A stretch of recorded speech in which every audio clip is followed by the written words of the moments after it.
Hello friends, welcome back to Motonomics. Car हमारी जिंदगी का काफी बड़ा हिस्सा बन चुकी है क्योंकि घर खरीदने के बाद दूसरा बड़ा इन्वेस्टमेंट हम लोग कार पर ही करते हैं। और जब कार पे इतना पैसा खर्च किया जा ही रहा है तो क्यों ना हम लोग थोड़ा सा सोच समझ के और थोड़ी सी रिसर्च करके कार को खरीदें। लेकिन अगर आपके पास टाइम नहीं है रिसर्च करने को और आपके पास आइडिया भी नहीं है, आपके पास ज़्यादा नॉलेज नहीं है कार पे रिसर्च करने की, तो आप सारी चीज़ें मोटोनॉमिक्स पर छोड़ दीजिए और इस चैनल को सब्सक्राइब कर लीजिए क्योंकि आने वाले टाइम में आपको इसी वीडियो के साथ साथ एक वीडियो की सीरीज आने वाली है जिसमें मैं आपको बताऊंगा कि आपको कार कैसे खरीदनी चाहिए, आपको कार जब खरीदते हैं तो पैसे कैसे बचा सकते हैं और आपको कौन सी इंश्योरेंस खरीदनी चाहिए क्योंकि इंश्योरेंस तो बहुत तरीके की होती है। और आप अगर कार को लोन पे खरीदते हैं तो आपको लोन कैसे मिलेगा, आपकी कितनी सैलरी होनी चाहिए, क्या डॉक्यूमेंट्स की रिक्वायरमेंट होनी चाहिए, सारी चीज़ें आपको आने वाली सीरीज में मिल जाएंगी। अगर आपने इस चैनल को अभी तक सब्सक्राइब नहीं किया है तो आप चैनल को सब्सक्राइब कर दीजिए, वरना आप सारी चीज़ों को मिस कर देंगे। तो मेरा नाम है फराज और अगर आप कार खरीदने का प्लान कर रहे हैं या फिर आप इन फ्यूचर में कार खरीदेंगे तो भी आपके लिए जानना जरूरी है कि कार को खरीदते वक्त किन बातों का ध्यान रखना चाहिए। तो चलिए देखते हैं इस वीडियो में कि कौन सी हैं वो कमाल की बाइंग टिप्स।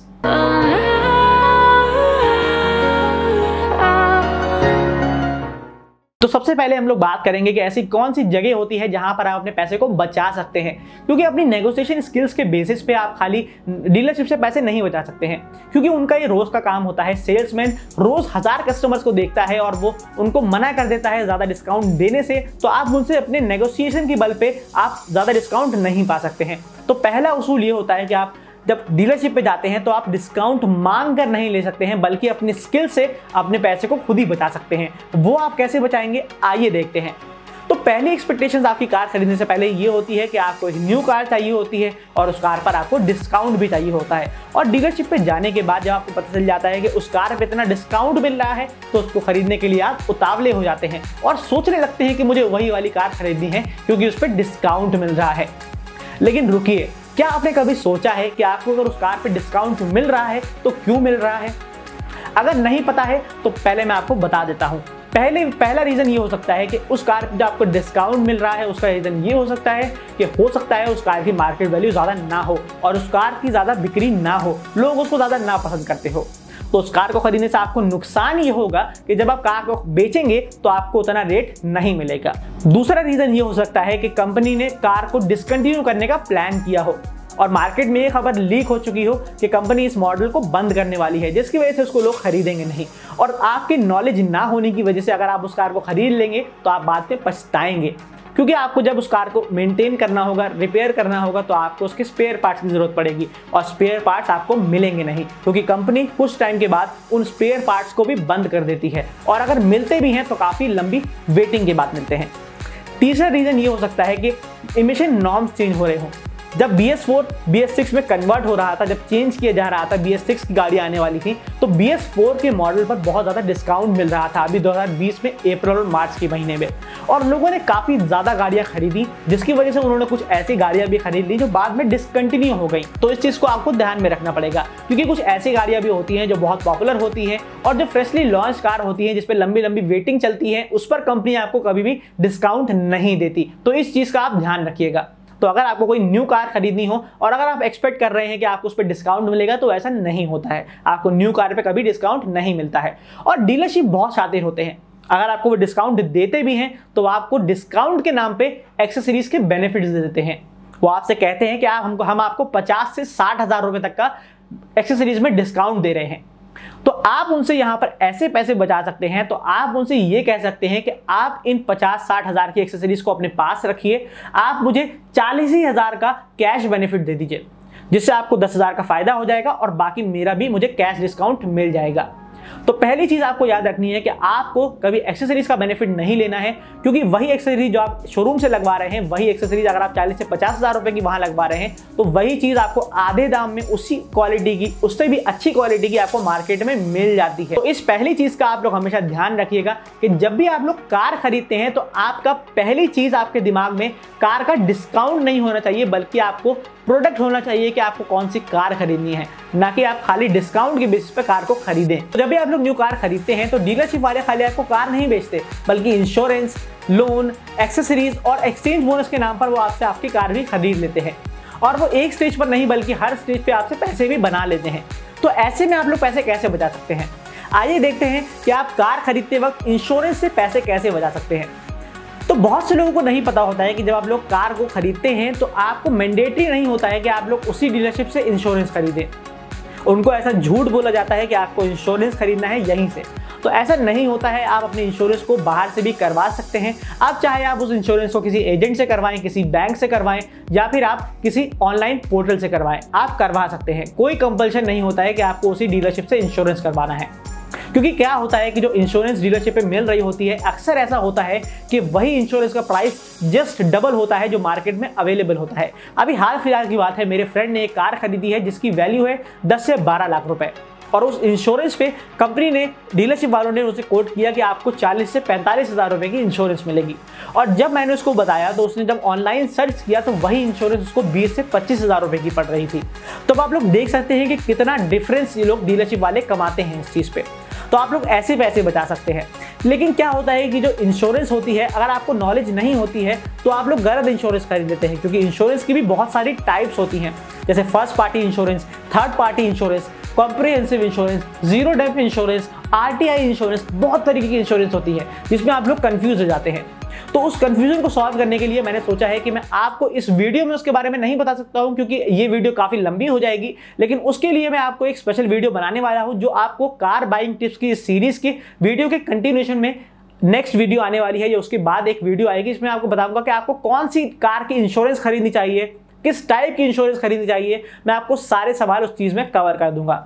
तो फिलहाल के लिए आपके लिए ये जानना जरूरी है कि जब आप कार की इंश्योरेंस खरीदें तो आपको ये देखना है कि आपके उस इंश्योरेंस में क्या क्या चीजें कवर हो रही हैं। और ऐसा देखा जाता है कि जो गवर्नमेंट इंश्योरेंस कंपनीज होती हैं उनकी इंश्योरेंस प्राइवेट कंपनीज से थोड़ी सस्ती होती है। तो आपको ये डिसाइड करना होगा कि जब आप कार खरीदेंगे तो आप डीलरशिप से इंश्योरेंस खरीदेंगे या फिर आप अपने बाहर से किसी एजेंट वगैरह से या बैंक वगैरह से इंश्योरेंस लेंगे, जिससे आप लोग काफी ज्यादा पैसे बचा सकते हैं।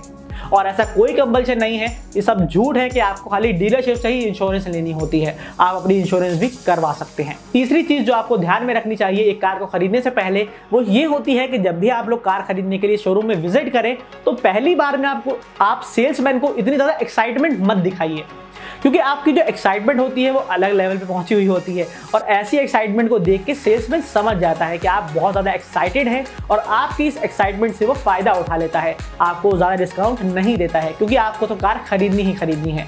तो आप अपनी एक्साइटमेंट को कंट्रोल रखिए और आप कभी ये मत पता चलने दीजिए कि आपको कोई स्पेसिफिक मॉडल खरीदना है या फिर कोई स्पेसिफिक कलर ही खरीदना है।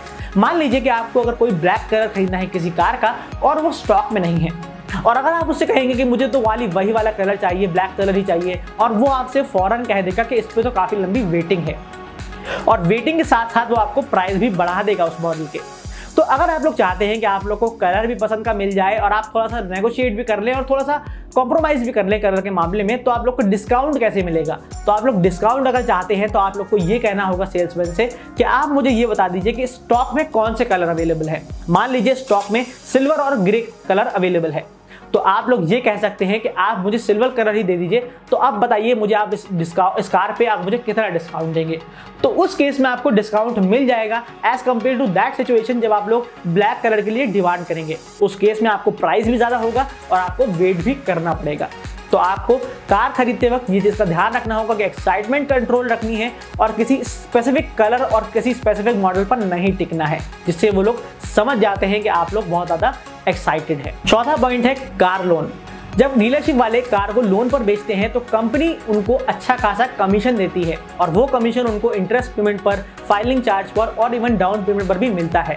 लेकिन आजकल कुछ कंपनीज ने अपनी खुद की फाइनेंस सर्विस लॉन्च कर दी है, जैसे Tata finance, Mahindra finance, Maruti finance, Hyundai finance. तो ऐसा नहीं होता है कि हर वक्त शोरूम वाले चोर ही होते हैं, कभी कभी आपको अच्छी डील्स भी मिल जाती हैं, या फिर आप लोग लोन वहां से करवा सकते हैं जहां पे आपका बैंक अकाउंट है, आप लोग वहां से इजीली अपनी एलिजिबिलिटी देख के आप वहां से अपना लोन करवा सकते हैं।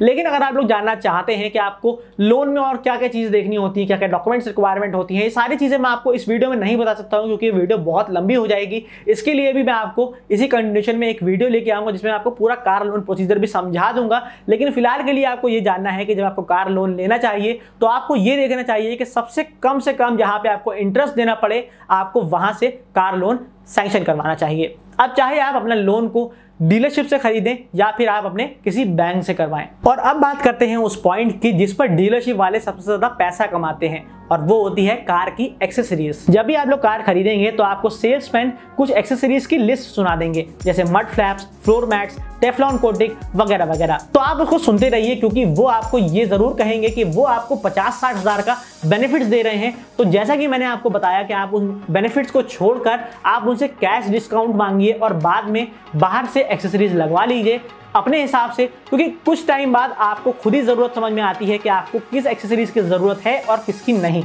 क्योंकि न्यू कार की एक्साइटमेंट में सेल्समैन आपको बेवकूफ़ बना देते हैं और वो आपसे कहते हैं कि सर मैं आपकी गाड़ी में ये एक्सेसरीज लगवा देता हूँ, वो एक्सेसरीज लगवा देता हूँ, जिसकी वजह से आप लोग एक्साइटमेंट के चक्कर में उनको ना नहीं कर पाते, या फिर नॉलेज ना होने की वजह से आप उनको हाँ करते चले जाते हैं और आपका बिल भी बढ़ जाता है। तो मैं तो आपको यही रिकमेंड करूंगा कि आप शोरूम से कार की एक्सेसरीज ना लगवाएं, क्योंकि वो एक्सेसरीज आपको मार्केट से डबल रेट में पड़ती है। और कुछ तो ऐसी एक्सेसरीज होती हैं जिनकी आपको जरूरत भी नहीं होती है और उसको लगवाकर आपके पैसे भी बाद में वेस्ट हो जाते हैं।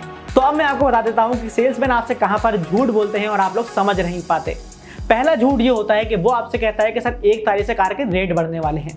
दूसरा झूठ ये होता है कि वो आपसे कहता है कि सर ये ऑफर लिमिटेड पीरियड के लिए है और इस मंथ के बाद आपको ये ऑफर नहीं मिलेगा।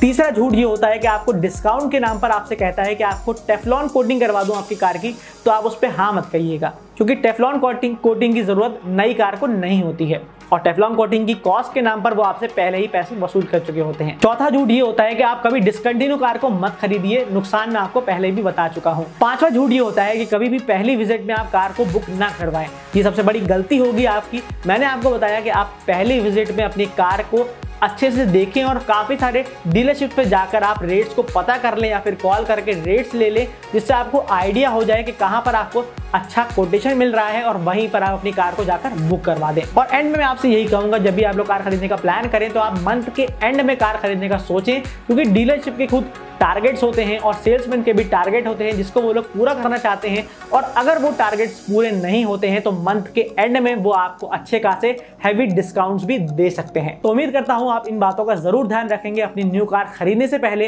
अगर आपको ये वीडियो पसंद आई है तो इस वीडियो को लाइक कर दीजिएगा और साथ में इस वीडियो को आगे शेयर भी कर दीजिएगा, जिससे और किसी का भी फायदा हो जाए। और अगर आप इस चैनल पर नए हैं तो चैनल को सब्सक्राइब कर दीजिएगा, क्योंकि बहुत जल्द मैं आपके लिए ऐसी सीरीज लेके आने वाला हूं जिसमें मैं आपको बताऊंगा और कार बाइंग टिप्स क्या होती हैं, जिसमें आप लोग कौन से टिप्स एंड ट्रिक्स इस्तेमाल कर सकते हैं जिसमें आपको और डिस्काउंट मिल सकता है और तरीके आप लोग को पता चल सकते हैं, और कार के लोन का प्रोसीजर क्या होता है, कार की इंश्योरेंस कैसे खरीदी जाती है, कितने टाइप्स की इंश्योरेंस होती है, सारी चीज़ें कवर करने वाला हूं। चैनल को सब्सक्राइब कर दीजिए अगर नहीं किया है, क्योंकि आप बहुत सारी चीज़ों को मिस कर देंगे।